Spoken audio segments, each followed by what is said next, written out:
est-ce que woy bi ça vous inspire, professeur? Oui, ça m'inspire parce que on sent que c'est un sentiment pur qu'elle éprouve. Pur et dur quand même. Pur qu'elle éprouve, un sentiment pur. Parce que quand elle crie, on sent qu'elle se vide les tripes. Elle cherche encore les mots pour dire combien elle aime son amoureux. Mais malheureusement, la langue ne lui offre pas d'autres possibilités. Elle dira je t'aime 100 000 fois. Et peut-être qu'elle n'aura rien dit. Et dama gis ni bi woy bi di jàll professeur d'habitude boo daan ñëw da nga ñëw toog nii jege micro bi mais woy bi dafa kii rek professeur nga def ni pur. Je sens la sentiment de la femme qui chante dans le pire moment de ses tripes. Et c'est l'amour. Man damaa xam damay jéem a wax rek comme professeur Songué. C'est toujours un plaisir de vous retrouver tous les vendredis ak lundi matin. Ce matin nous parlons amour. D'abord dama bëggoon ñu dem ci tuuti rek ci wolof pour jéem ci jukki suñu xarit yi seetaan tuuti rek mbëggeel dañu koy faral di wax. Ñun wolof yi ñaare bu ñu ko dee wax dañ ci jël ay exemples yu mel ni mbëggeel mooy capitaine borom. fu mu la fekk daf lay maajloo.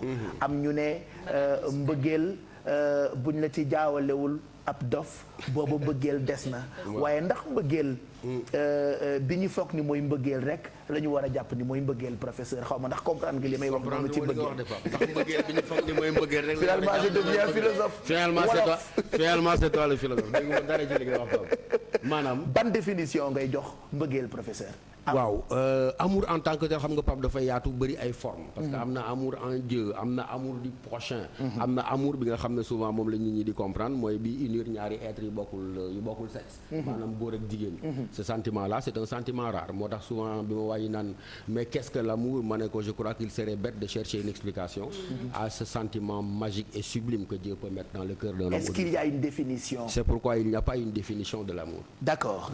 Le Sénégalais s'est-il vraiment aimé? Est-ce que Sénégalais xam na ni ñuy bëggee? Le Sénégalais je crois qu'il ne sait non justement c'est ça le piège nee nañu ay indo mais je crois qu'il ne sait pas très très bien aimer Pape. D'accord. Parce que boo ko seetloo il n'est pas capable d'inventivité et d'inspiration.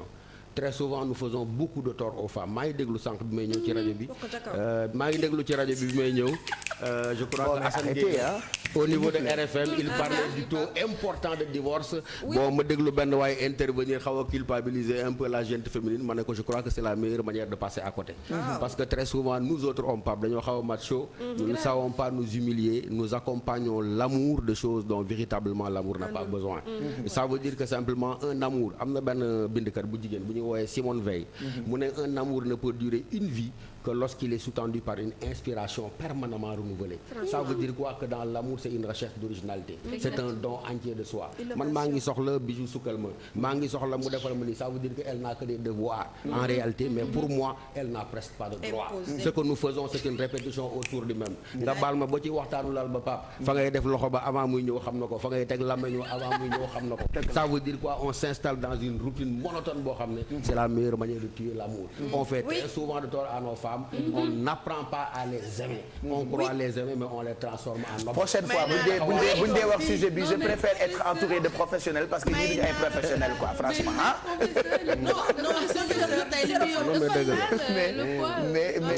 mais laissez professeur mu àggali li muy wax ci bëggeel parce que am na solo. parce que li may wone foofu Pape mooy la plupart des difficultés du couple très souvent dañ ko seetlu mais mu nga souvent ca sexualité ba. D'accord. Parce que comme ni ma la ko waxee Pape day xëy di dangi ba jant bi soo bu ñëwee kee objet la nga baal ma day pëng rek le problème daal di dem est-ce que l'autre a joui ngeen baal ma ci wax ji est-ce que nous lui avons suffisamment fait plaisir est-ce que nous sommes capables de renouveler la façon de nous comporter à son égard est-ce que nous sommes capables de nous humilier su bu ci ay omam woyal ko léebal ko doon poète offrir que toutes les fleurs du monde je crois que très souvent sans cela duñu mën a dem donc li ñuy bu fa génnee malheureusement maa ngi fàttaliku benn bindikatu bu fa génnee bu demee nga baal ma ci wax ji bu fekkee mooy na wala njaaro ji na au nom des lois rigides de la société et de la religion nga condamné ko maa ngi fàttaliku benn écrivain bu tudd Khalil Gibran mu ngi nettali ne am na benn femme boo xam ne dafa nekkoon ak nit ba mu yàgg mu bàyyi jëkkëram maanaam dem ak keneen ñu ñëw naan ko tu es pécheresse tu es adultère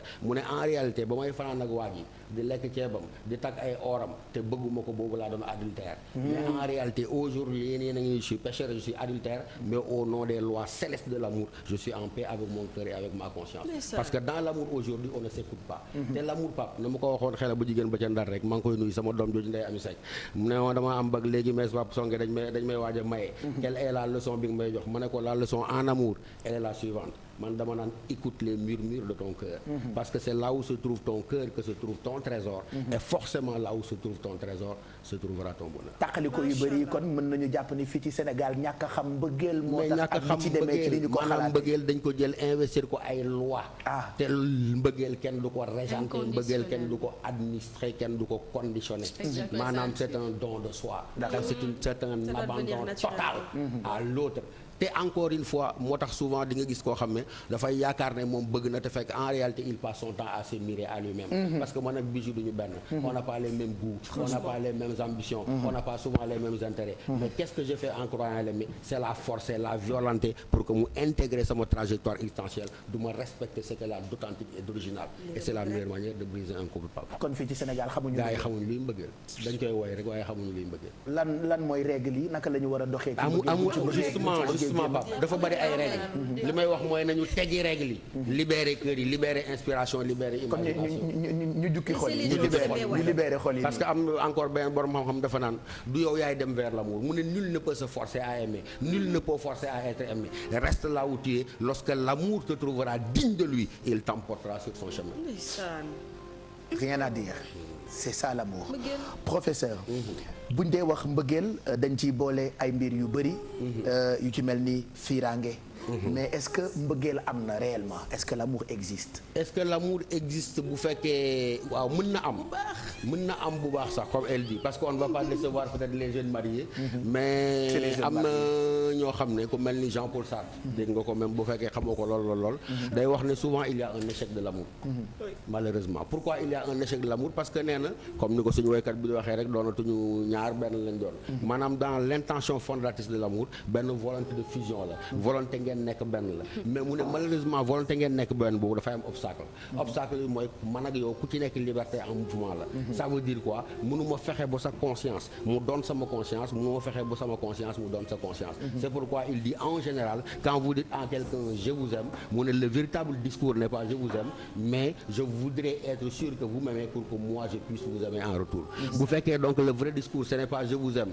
mais je voudrais être sûr que vous m'aimez pour que en retour moi je puisse vous aimer ça veut dire que c'est deux consciences irréductibles yoo xam ne duñu mos a daje malheureusement duñu mos a doon benn moo tax très souvent il y a un échec de l'amour et l'amour ne peut perdurer que lorsqu'il y a des êtres d'exception Pape l'amour ne peut perdurer que encore une fois lorsqu'il y a cette volonté de faire en sorte que Jean Racine nee na moom il a aimé sa femme pendant 5 ans et chaque jour qu'il la voyait il pensait qu'il la voyait pour la première fois voilà le véritable amour pourquoi on voit une personne pendant 5 ans et chaque jour qu'on la voit c'est comme si on la découvrait au premier jour parce que cette femme-là sans être toutes les femmes elle est capable d'offrir un morceau de tout ce que toute femme peut porter donc la femme doit être les femmes sinon l'homme passera son temps à chercher la femme parmi les femmes. mayante leen mouchoir vous qui pleurez on finit avec les mots vocabulaire jëm ci amour si je vous dis jalousie.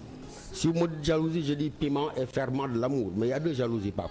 Il y a une jalousie qui est positive, celle par laquelle il y a de l'ingrédient et de l'excitation dans le couple. Mais il y a une jalousie négative. Celle-là, elle tue le couple. Parce que cette jalousie négative est celle qui consiste à penser que je dois aimer ce que vous aimez, je dois détester ce que vous détestez, je dois vivre exactement tel que vous l'avez voulu. Cette jalousie-là, elle est négative, elle tue. Elle est volonté d'écrasement de la personnalité de l'autre. Ce n'est pas un charmant. La liberté, elle doit être importante dans un... La liberté, elle doit être importante. C'est pourquoi encore une fois je n'ose même pas le dire quand les gens parlent de l'adultère très souvent ils se rendent pas compte que c'est le serment de fidélité qui est lui-même dès le départ un serment d'infidélité nañu fexe ba adultère du am parce que l'amour doit être intégral l'acte sexuel ne doit pas être un acte animal et bestial c'est un moment d'intense création et de récréation.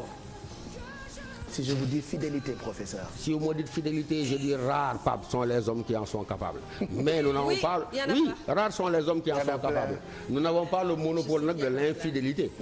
C'est vrai qu'il y a infidélité féminine, mais cette infidélité-là, elle est plus intense. Parce que quand la femme est infidèle, elle recherche une autre façon de mieux vivre pleinement. Alors que quand Pape ou Songe est infidèle, très souvent, ça ne va pas au-delà d'une expérience sexuelle. Franchement, juste ça. Si je vous dis passion, professeur.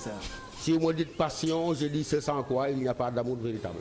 parce que tout amour doit vivre et voler véritablement du feu sacré. Tant qu'il n'y a pas ce feu sacré dans le couple, c'est l'ennui. L'ennui donne naissance à la frustration et la frustration donne justement naissance à l'envie d'aller voir autre chose. Exactement. Possession, professeur.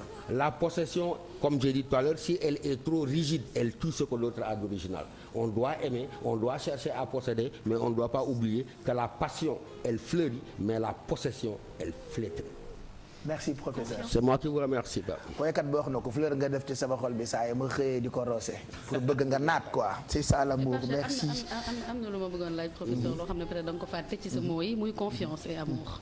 Oui. Confiance. La confiance dans l'amour. Oui. La confiance, elle est indispensable. Parce que dès qu'il y a un sentiment de trahison, nous avons déjà commencé à scier la branche de l'amour. Donc il n'y a pas d'amour véritable sans confiance. Mais le problème, c'est quoi qu'il y a? C'est que cette confiance-là, elle est souvent une confiance qui est jugée par rapport à la fidélité que nous avons à nous-mêmes. Je dis simplement, j'ai fait serment d'être fidèle à tel.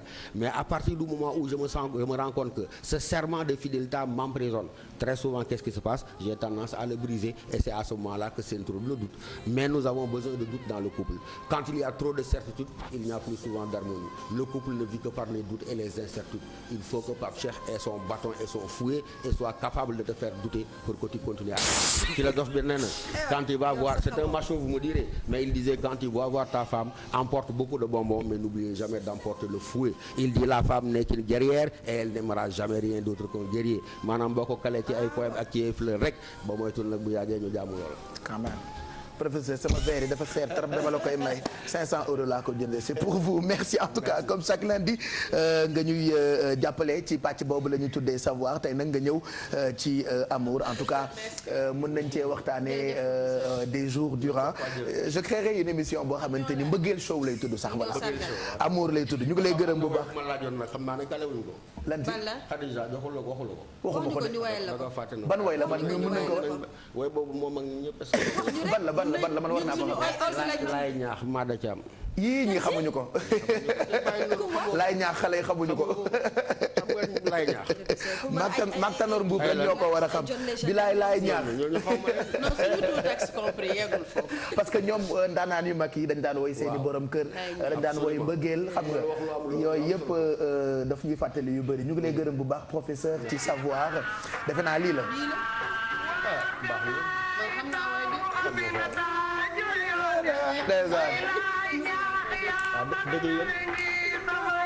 ci kay doo dégg dara. yaay sama yàlla ndeysaan yaay sama yàlla. xale yi bu leen ci dugg waa lii ay mag yëfi mag la. waaw waaw. bilaay roy la juum waane roy la saay. wallaay. roy la juum. sama yàlla oh. c'est un hymne. ah oui ah oui. laay sama yàlla. wallaahi xool ci laay di nga ma mere. wallaahi. kooku dem ba jeex la woon. yorul compte en banque yorul machine à calcul. lu seer laa ko jëndee. amul problème. merci non sac bi aussi écoute bu leen ko laal.